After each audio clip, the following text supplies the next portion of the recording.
नमस्कार। आप सभी का स्वागत करते हैं अपने YouTube channel DN Jha official पर।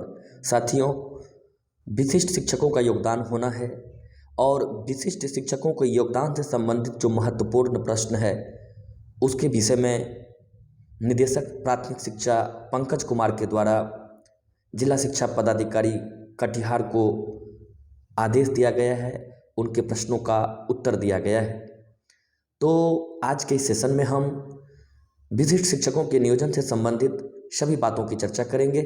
आप अंत तक इस वीडियो को देखें, आपका सारा कन्फ्यूजन जो भी संशय है वो निश्चित रूप से समाप्त हो जाएगा। तो सबसे पहले साथियों बात कर लेते हैं कि योगदान के समय किन किन चीज़ों की आवश्यकता होगी। तो आपने अभी तक सक्षमता परीक्षा के फॉर्म भरने से लेकर अभी काउंसलिंग तक जितने भी डॉक्यूमेंट का प्रयोग किए हैं उन सभी के साथ साथ आपको 3 और डॉक्यूमेंट मिले होंगे। एक औपबंधिक नियुक्ति पत्र, पदस्थापना पत्र और योगदान पत्र। इन सभी डॉक्यूमेंट का आप 3 सेट तैयार कर लेंगे। जो आपको औपबंधिक नियुक्ति पत्र मिला है और पदस्थापना पत्र मिला है उसका मूल कॉपी आप अपने फोल्डर में रख लेंगे और इसकी छाया प्रति से ही जहाँ भी इसकी आवश्यकता होगी आप जो 3 सेट तैयार करेंगे उनमें इसकी छाया प्रति का प्रयोग करेंगे। बात रही कि जो 3 डॉक्यूमेंट आपको मिला है उसमें 2 का मूल अर्थात औपबंधिक नियुक्ति पत्र और पदस्थापना पत्र का मूल आप अपने पास रखेंगे, लेकिन योगदान पत्र का मूल प्रति आप प्रधानाध्यापक के पास जमा करेंगे।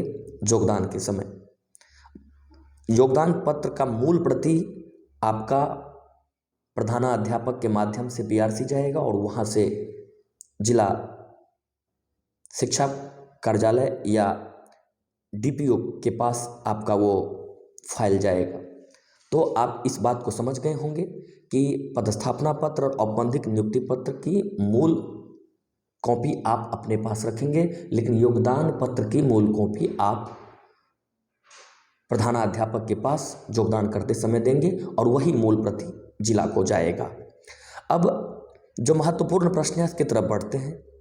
पहला प्रश्न जो है, जो नियोजित शिक्षक वर्तमान में नियोजन इकाई द्वारा निलंबित है और विशिष्ट शिक्षक के पद पर चयनित है उनका योगदान निर्धारित अवधि में किस प्रकार होगा। इनका उत्तर है निलंबन की समाप्ति के उपरांत योगदान करेंगे। कोई कन्फ्यूजन नहीं है, वो निलंबन की समाप्ति के उपरांत योगदान करेंगे जो निलंबित है। आगे बढ़ते हैं। जो महिला नियोजित शिक्षिका वर्तमान में नियोजन इकाई द्वारा स्वीकृत मातृत्व अवकाश का उपभोग कर रही है और विशिष्ट शिक्षक के रूप में चयनित है वे निर्धारित अवधि में किस प्रकार योगदान करेंगे।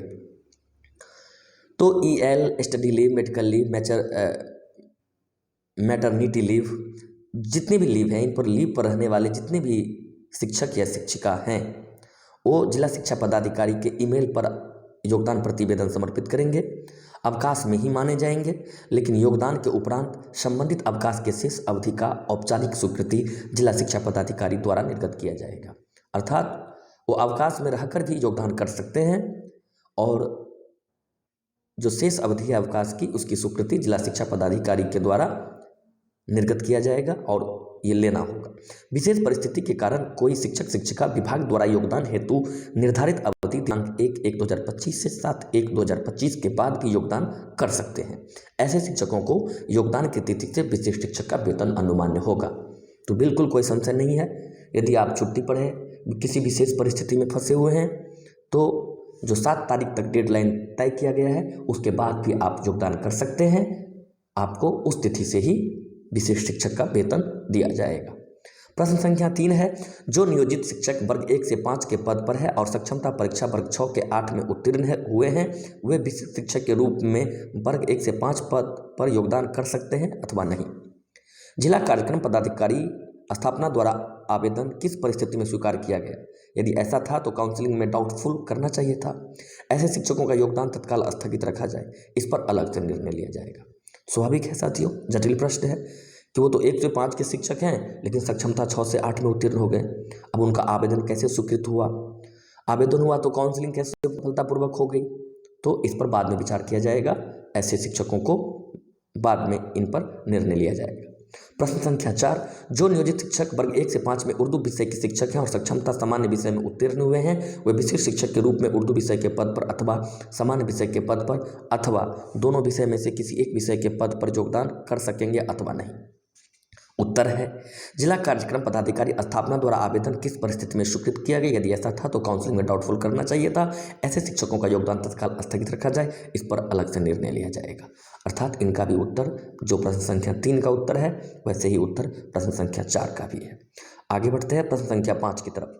नियोजित शिक्षक जो सक्षमता परीक्षा 1 देने के समय जिस भवनहीन भूमिहीन विद्यालय में पदस्थापित थे, वह वर्तमान में किस अन्य विद्यालय के साथ संविलियन हो गया है, वैसे नियोजित शिक्षक विशिष्ट शिक्षक के रूप में संविलियनित विद्यालय में योगदान कर सकेंगे अथवा नहीं। अर्थात आप जानते होंगे कि बिहार में बहुत सारे भूमिहीन और भवनहीन विद्यालय था, जिसे संविलियन कर दिया गया, दूसरे विद्यालय में मर्ज कर दिया गया। तो वो शिक्षक कहाँ योगदान करेंगे? संविलियन विद्यालय में ही योगदान करेंगे। जहाँ जिस विद्यालय में उस विद्यालय का संविलियन कर दिया गया है, उसी विद्यालय में वो शिक्षक योगदान करेंगे। प्रश्न संख्या 6, विशिष्ट शिक्षक को प्रधानाध्यापक प्रधान शिक्षक के समक्ष योगदान करना है। ऐसे में जो अनियोजित शिक्षक प्रधान शिक्षक या प्रधानाध्यापक के पद पर प्रभारी के रूप में कार्य कर रहे हैं, वे विशिष्ट शिक्षक के रूप में किसके समक्ष अपना योगदान देंगे? कुछ ऐसे भी विशिष्ट शिक्षक हैं, नियोजित शिक्षक जो पहले थे वो प्रधानाध्यापक थे, कुछ क्या बहुत बड़ी संख्या में वो प्रभारी प्रधानाध्यापक के रूप में थे। वो कहाँ योगदान करेंगे? तो स्वयं के समक्ष योगदान कर सकते हैं, उन्हें अपने समक्ष ही योगदान करना है। अर्थात ये प्राथमिक शिक्षा निदेशक का पत्र था साथियों। आशा करते हैं कि आप इन सभी प्रश्नों के उत्तर को समझ गए होंगे। फिर भी कोई शंका है, कोई संदेह है तो आप कमेंट बॉक्स में हमसे पूछ सकते हैं। इसी प्रकार की जानकारी आप सभी को देते रहते हैं, आगे भी देते रहेंगे। फिर मिलेंगे नई जानकारी के साथ। अगर पहली बार हमारा वीडियो देख रहे हैं तो चैनल को सब्सक्राइब करना ना भूलें। वीडियो को अंत तक देखने के लिए, सुनने के लिए आप सभी का बहुत बहुत धन्यवाद।